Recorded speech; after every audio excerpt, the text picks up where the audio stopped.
আসসালামু আলাইকুম। সবাই কেমন আছেন জানি না। আশা করি আল্লাহর রহমতে আর দয়া মেহরবানি সবাই ভালো আছে। তো আজকে একটা জিনিস দেখাবো, সেটা হচ্ছে যে আসলে আমি কাতারে থাকি। দেখেন সব কিছু কিন্তু কি পরিকল্পিত, সব কিছু কি সুন্দর পরিকল্পিত। তো আমাদের দেশটা কিন্তু চাইলে এরকম হইতে পারতো। তো আমরা চেষ্টা নেই, আমরা চিন্তা করি সবসময় চুরি দুর্নীতি, যে আমরা মানুষ, আমার কথাটা কেউ মানে কিছু নিয়েন না, যে আমরা আমাদের মানে চিন্তা ভাবনাটাই নাই যে আমাদের দেশটা আমরা উন্নত করব। আপনি দেখেন আমি বিরোধী শুরুতে একটা ডাস্টবিন দেখাইছিলাম।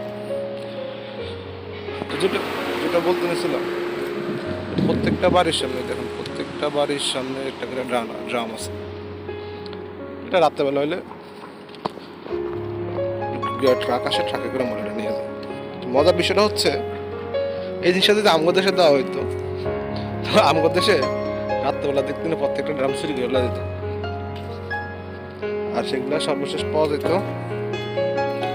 হচ্ছে বাঙালির দোকানে, আর সবশেষ পাওয়া যেত হচ্ছে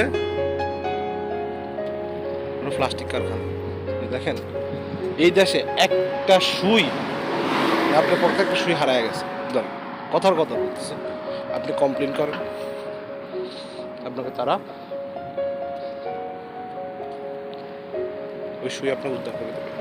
এই হচ্ছে আমাদের দেশ আর বাইরের দেশের মধ্যে পার্থক্য। আর এসব দেশে আইন সবার জন্য সমান। যদি আপনি প্রমাণ করতে পারেন, আপনি চাইলে কাতারেরও আপনি পাশে, আপনার সাথে কাতারে কোনো অন্যায় করছে, আপনি তারও হচ্ছে মানে কাঠগড়া দ্বারা করতে পারেন, সমস্যা নেই। ঠিক আছে, আপনাকে উপযুক্ত প্রমাণ দিতে হবে। প্রত্যেকটা দোকানের সামনে দেখেন আছে।